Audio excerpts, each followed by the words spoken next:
So this month, we've been focusing on history. Last week, we talked about the history of this fellowship, and next week, we'll talk about some of the less proud and less talked about moments in our denomination's history.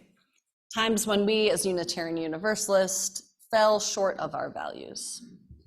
Today, we discuss the history of our religious tradition, Unitarian Universalism.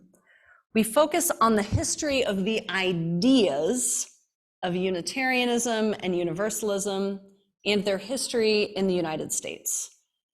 I'm fairly confident it's not as boring as it sounds.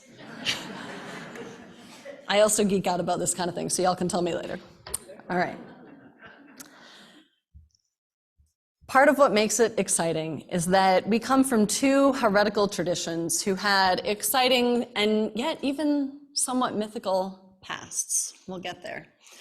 The Unitarians and the Universalists were two separate religious denominations in the United States until 1961, just 62 years ago. Something I so appreciate about being a Unitarian Universalist is that we have a deep and long history of religious tradition in both Unitarianism and Universalism. And we are also a very new religion, given that our denomination is so young, just 62 years old. We have a rich and long history to learn from, and we're also real green and still figuring things out, figuring out exactly who we are and what we're about, and our theology is very much alive and always changing.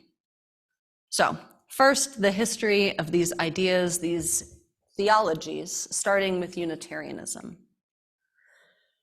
The big heretical claim of Unitarians theologically is one that you know a bit thanks to Charlie Davis's song. It's right in the name Unitarianism. The root word in there, unity, hints at the meaning. Unitarians believed that God was one. They pointed to the Bible and they said that there were no claims of a Trinitarian, three gods as one God in the Bible. You can look it up yourself if you'd like to debate with our historical forebears. We see this debate for the first time in history in 325 CE, Common Era, at the Council of Nicaea. At the Council of Nicaea, there was a big debate about whether or not Jesus was divine, whether God was Trinitarian or not. Though the name Unitarian was not used at the time, it was, as we might guess, the group with the Unitarian theology that lost the debate that day in 325. The Council of Nicaea adopted the Nicene Creed and Trinitarianism. Team Unitarian lost a pretty big fight early on, one that defined Christianity as having a Trinitarian theology. Fast forward quite a ways to the 16th century. In the early 16th century, Michael Servetus, a Spanish theologian, is spreading anti-Trinitarian beliefs, and this upsets a whole lot of people. John Calvin himself advocates for his execution, and in 1533, Michael Servetus is burned on a pile of his own books. Unitarian beliefs were, and in some places still are, a threat to those in power and a threat to the very lives of those who hold those beliefs. Moving about half a century later, in the 16th century, and moving to Transylvania. Now here, Unitarians got our first royal ruler.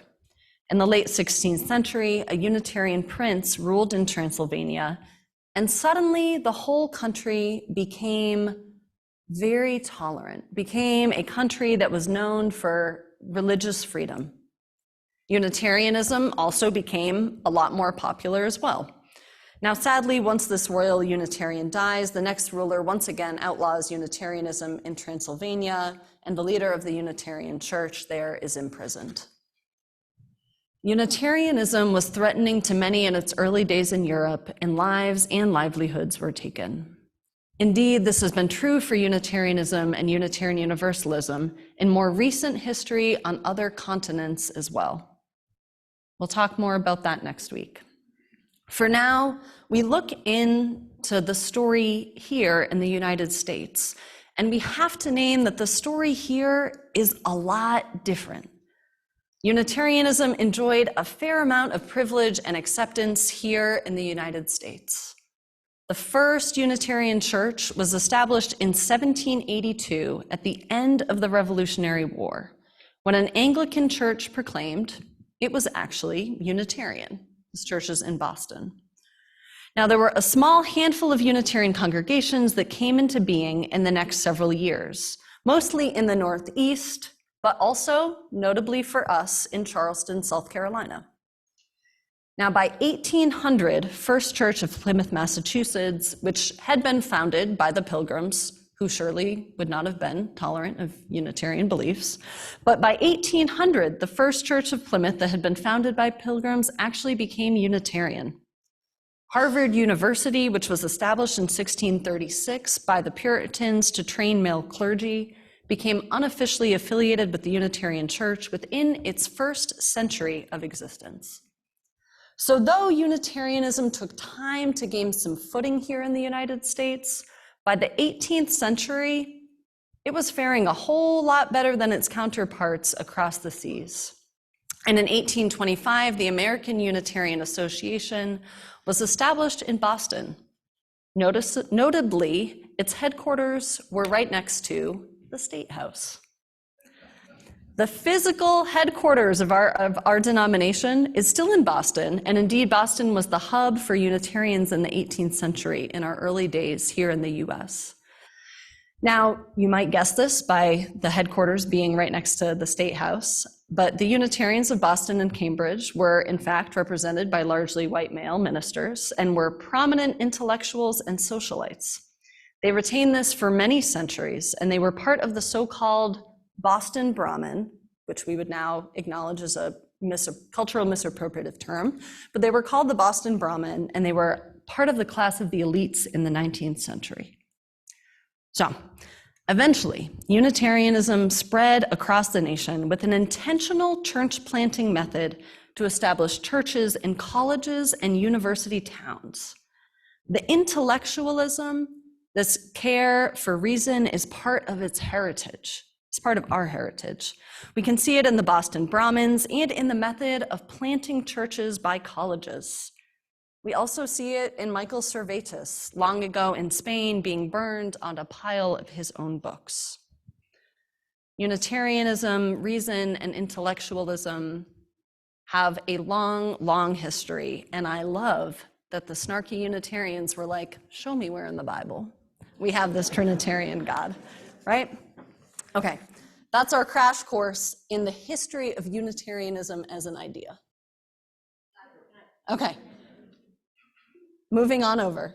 The heretical view of Unitarians, we just said, was that God was one, they were anti-Trinitarian. Now the heretical view of Universalists, you've also heard some of thanks to Charlie's song, is that all people are saved, that all are going to heaven. We first see universalist theology. These terms, they're really long. We should talk about a rebrand at some point, but that's not the day for it. Okay. The heretical view of Universalists was that all people are saved, that all are going to heaven. We first see this theology appearing in about 200 CE when Origen of Alexandria claims that eventually all souls will be united with God. Fast way forward to the end of the 17th century, and Calvinist theology and the view that only the elect few will go to heaven is alive and well in England and the United States. However, this mystic, Jane Lead, founds a society in England that teaches universal salvation and that God is present everywhere. It is in Ireland and England that the so-called founder of Universalism in the United States, John Murray, learns about Universalism in the mid-18th century. Now, this is where we get a little of our own Universalist myth, creation myth. I'm really all about it. I think it's great. So Murray was this Calvinist minister living across the pond. And he went to this meeting held by a woman who used to be good and pious, but she had been corrupted by Universalist theology, and he got his posse to go over to a meeting she was holding and they were gonna correct her. When they get there, she points out that Jesus died to save all. So believing that just the chosen or elect were going to heaven just didn't make any sense. Reverend John Murray was unable to utter a reply. He was like, that's a hard point to argue. Eventually, he too adopted a Universalist theology. And then, sadly, he fell on incredibly hard times. His wife and their baby grew ill, as did Murray's siblings, and they all wound up passing away. From within the depths of a deep depression, Murray somehow found his way back, and part of his calling back to life was this Universalist theology that he had previously been so offended by. He decides to start over again in America. This is when the real myth began. Murray got on a ship bound for New York, and due to a number of diversions involving wind changes and cargo boats, he wound up landing in New Jersey. It is funny and bad luck. We all know it. Okay. He had only a Bible and a purse on him, and so he needed to find some food, right? He was told to go to the home of Thomas Potter, who could provide him a meal. When Murray arrived, Potter greeted him with a deep joy, saying, "I have been expecting you a long time." Murray was a bit dumbstruck because he wasn't even supposed to be landing in New Jersey. He'd never met this person. So many reasons why one would be surprised by that greeting.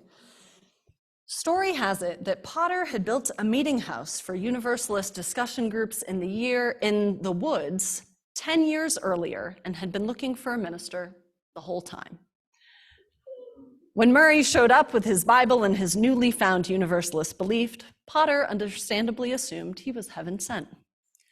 So he convinced Murray to preach in the meeting house, and Murray agreed, but on the condition that if the winds changed favorably, he would be off to New York. The wind stayed still, and so on September 30th, 1770, John Murray preached what is said to be the first Universalist sermon in the United States. As soon as he finished, the winds changed and he left for New York. He wound up settling in Gloucester, Massachusetts, serving as the minister of the very first Universalist church in America. By the end of the 18th century,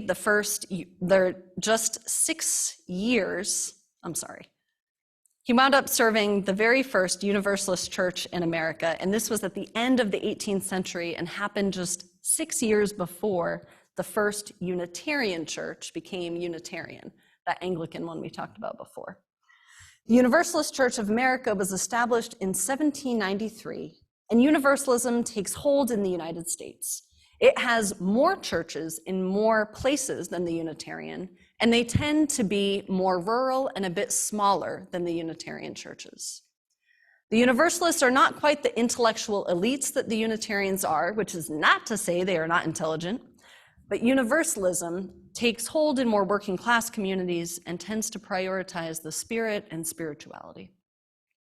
What they have in common is heretical beliefs and increasingly an origin in Christianity, but a pulling to be not bound by Christianity, a pulling to be more pluralistic and more expansive.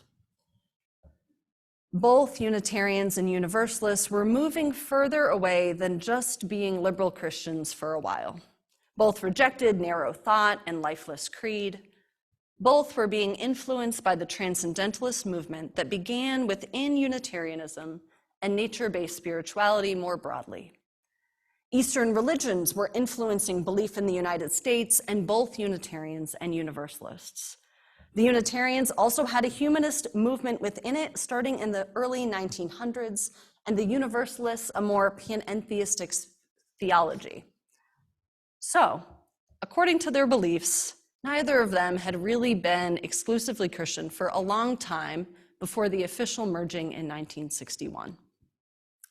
And technically, because both were small denominations and both liberal Christians, they had in fact been collaborating for some time in the social justice arena, as well as just in the work of doing church and being in community. Most notably, the youth and religious educators had been working together for a while. The Unitarian and Universalist religious educators founded what is now called Liberal Religious Educators Association, the professional group for our religious educators that Pam is a part of. They founded this 12 years before our official consolidation in 1961. And the youth associations of each denomination also collaborated to form Liberal Religious Youth, or LRY, 6 years before the whole denominations merged. Here's to the youth and the religious educators leading the way for everyone else, right? So, in 1961, when the Unitarian Universalist Association was founded, the moment of founding was technically during a business meeting, where we voted for what was called a consolidation, not a merger, as I have been incorrectly referring to it today. This is also when we voted on our original 7 principles that Brenda read for us. Now, the principles were necessary at this time because the new denomination needed to state not just what they weren't anymore, not just what they were not, namely exclusively Christian, but also what they were, also what they did believe in. The two denominations said we have a shared Christian root and our future is not bound by Christianity, so let's make it official that we're not exclusively Christian and adopt some principles instead. That is how we got our 7 principles, and the language has been updated several times over the years as well. It is now overdue for a rewrite, as our denominational bylaws actually require us to do, and we're a bit late in doing. We'll talk more about this next month, though. For now, what is important is that at this point, our denomination said our tradition is beyond, though informed, by our history. And we are beyond any one religious belief. Our future is beyond this. It is both spiritual and intellectual. It is theologically pluralistic. It is ever expansive and encompasses all. It advances boldly and it explores. Oh man, guys. Still not used to this pulpit and I drop things sometimes. All right. I wasn't even trying to make a point. I'm not that skilled. Okay. So this is the wider tradition we come from. Our history to learn and grow from, and indeed a history that requires us to continue to learn and grow and be transformed. Last week, we learned that this fellowship was started as part of a Unitarian effort to grow more churches outside of the Northeast, and during a time as well when humanism was a popular belief within Unitarianism. It is so important for us to name and claim where this particular fellowship is from in our Unitarian Universalist history, so that we can claim this proudly, this commitment to the mind and reasoning, as well as the growth of liberal religion in a place where it was, and arguably still is, less popular, right? And we can also claim and learn from the parts of our history, our wider Unitarian and Universalist history, that perhaps comes a bit less naturally to us as an organization, right? That Universalist history that calls us into a deeper spirituality, humility, and interconnectedness.